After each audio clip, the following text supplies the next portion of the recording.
visiting the Weir Garden in Herefordshire, and they've got a handy what to do in August list.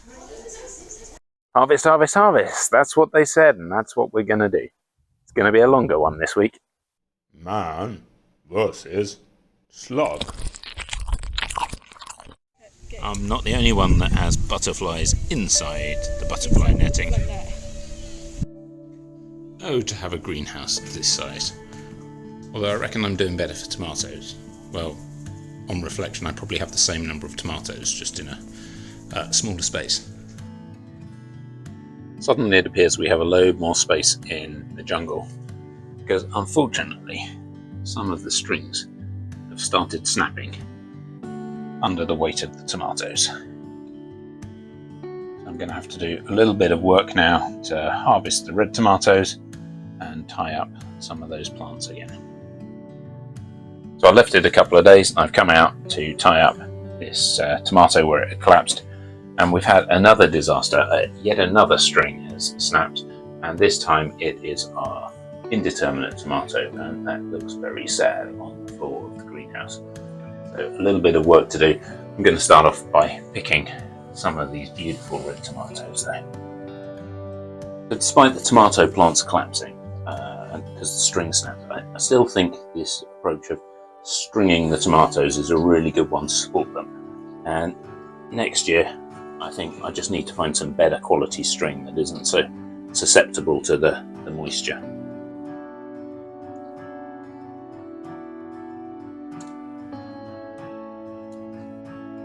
We have so many tomatoes going on. I still have loads more to pick.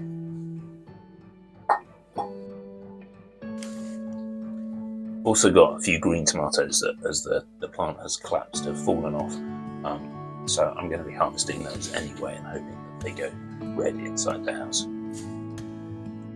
This is what I've been after, harvesting the tomatoes on a vine. I think it looks really nice, and when they're roasted it's really impressive. This one's not quite red, but I'm worried that the top ones will get too ripe and drop off, so I've harvested it now. Yeah, maybe that'll be breakfast.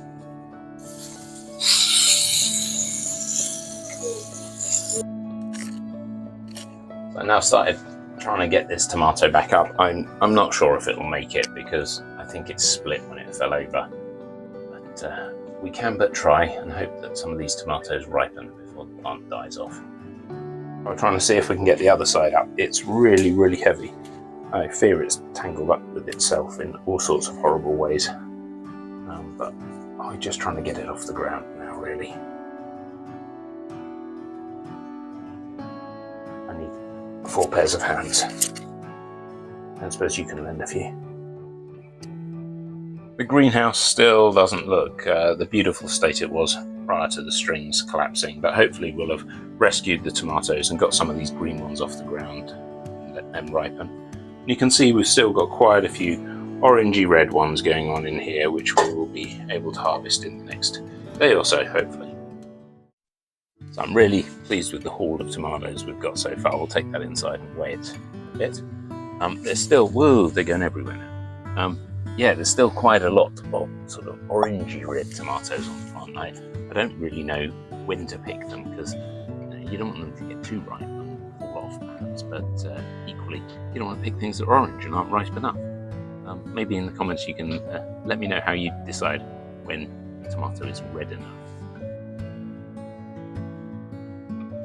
There we are, nearly 2 kilograms of tomatoes, which at current value, depending on the class of tomato you buy, is probably somewhere between £5 and £10. Leaf cover on the French beans means that I haven't really been noticing them growing, but we're getting a reasonable number, and actually I've really left it a little bit too late. They are getting really quite chunky, so time to start harvesting.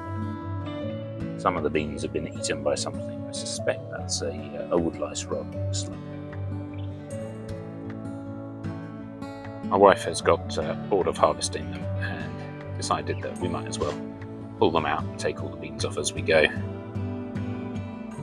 I think the veg in one bed leaves them in for maybe the end of the month. Sometime in September they'd be coming out anyway, so I think given we're at the end of August, there's no harm in doing this now.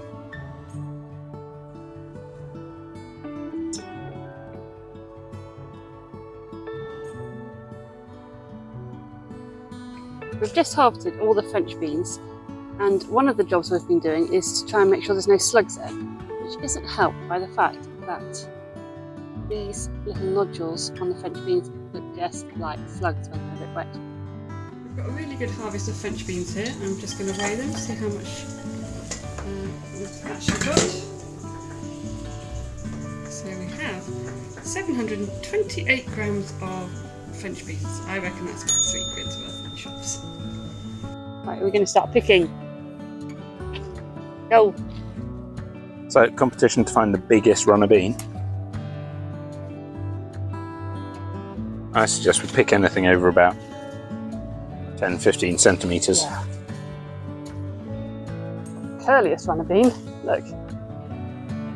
I'm at that. Oh, okay. You might win.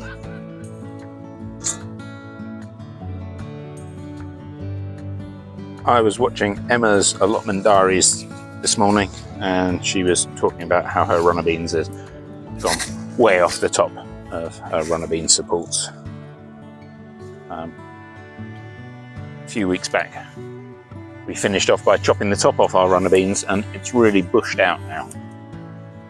And we're getting probably just as many runner beans, if not more. And it's even better that we can reach them. We've still got so many baby ones still to come. So in a few weeks there'll still be loads coming through, I think. The support we built is absolutely rock solid now. It's been well held down by the runner beans. I think that's all on my side. I bet you'll find more if you look.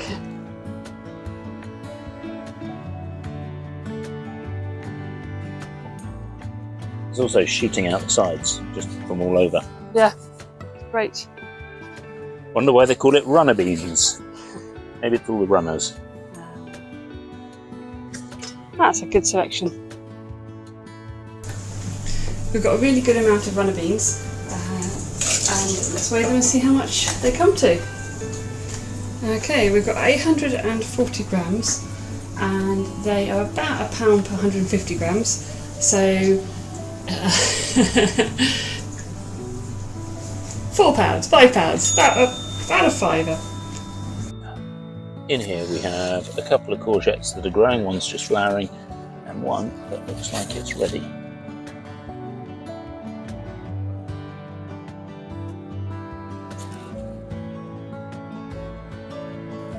There you go. What an exciting week we've had. We've had so much of this vegetable patch. It's been brilliant. I'm going to finish off the week by putting in some carrots into this patch that we've taken out the French beans. That's not where it says in Veg in One Bed to put it, but I can't see anywhere else to shove them, maybe between the leeks. I'm not going to show you that though, because you've probably had enough of watching me poke seeds into the ground.